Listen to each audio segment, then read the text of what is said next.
Hi, welcome to the other 167. For a short meditation today, I have taken a topic: believe in miracles. We experience miracles in our life almost every day. Are we aware of it? For the meditation together, we will go to the Old Testament of the Bible, 2 Kings chapter 5. We see here a commander of the Syrian army named is Naaman. He was a man of power, prestige and position, a valiant soldier, but he had leprosy. And this illness of leprosy was showing slowly in his body. And it was incurable disease. People with leprosy were considered outcasts. In the household of Naaman was a slave girl, a captive girl brought from Israel.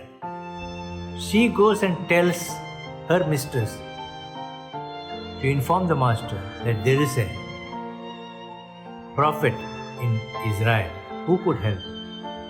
And Naaman takes letter from the king of Syria, goes to Israel, meets the prophet, and the prophet tells Naaman to go and dip in the river of Jordan 7 times. Hesitantly he did it, and he was healed and restored. This is a story. There are 3 principles I wanted to bring out from the whole story. 1. We need people in our lives. God has placed people around us, people who are godly and committed and truly friendly. We can take their counsel, directions to experience God's miracles in our life. 2. Humility and obedience and faith are prerequisites to experience miracles. When the prophet told the commander to go and dip in the Jordan River 7 times, Naaman was unhappy. We see in verse 11, but Naaman went away angry and said, I thought that he would surely come out to me and stand and call on the name of the Lord his God, wave his hand over the spot and cure me of my leprosy. Are not Abana and Pharpar, the rivers of Damascus, better than all the waters of Israel? Couldn't I wash in them and be cleansed? So he turned and went off in a rage. And it was at that time when Naaman's servants came to him and told in verse 13. Naaman's servants went to him and said, My father, if the prophet had told you to do some great thing, would you not have done it? How much more then when he tells you, wash and be cleansed? So he went down, dipped himself in the Jordan 7 times, as the man of God had told him. And his flesh was restored and became clean like that of a young boy. So we find here, unless we are humble enough, obedient enough, and faith in what the prophet says, God says, we cannot ever experience a miracle in our life. 3. We feel the touch of God in miracles. We find here the Naaman who truly experienced God's miracle, say in verse 15. Naaman and all his attendants went back to the man of God. He stood before him and said, No, I know that there is no God in all the world except in Israel. There is a faith affirmation. He was touched by God. I conclude here. 3 points.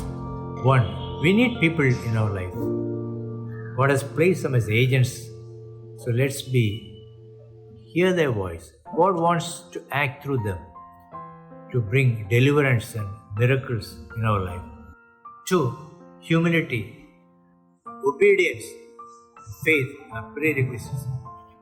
When we are truly humble, we experience the presence of God. We experience the deliverance of God.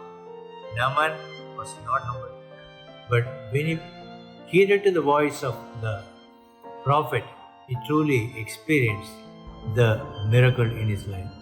We feel the touch of God. That is the 3rd point. We feel the touch of God in miracles. When we experience God's miracle, we feel the presence of God.